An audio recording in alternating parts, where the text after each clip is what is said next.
Remain in phase 1 here in the South Central region, and the rest of the state moves on. Local student athletes continue to adapt with the ever-evolving restrictions. Today I spoke with a nearby athletic director and parent about the current state of school sports.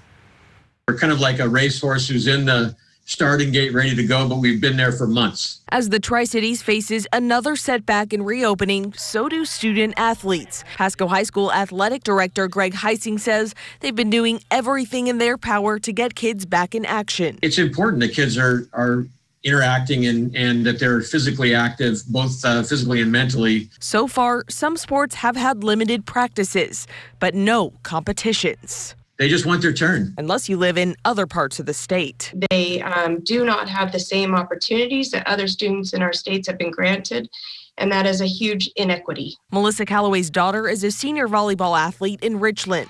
She wishes the governor would pay attention to how careful athletes have been just to practice their sport. They are being very careful and in a very controlled environment because they want to get on the court to play. Calloway says while some athletes have been able to be a part of traveling club teams, that's not an opportunity that's afforded to all the student athletes in our region.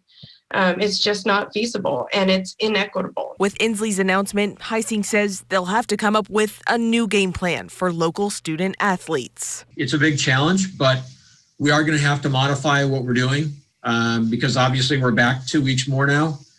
But we're going to try to provide everything we can for our kids so that we can salvage something.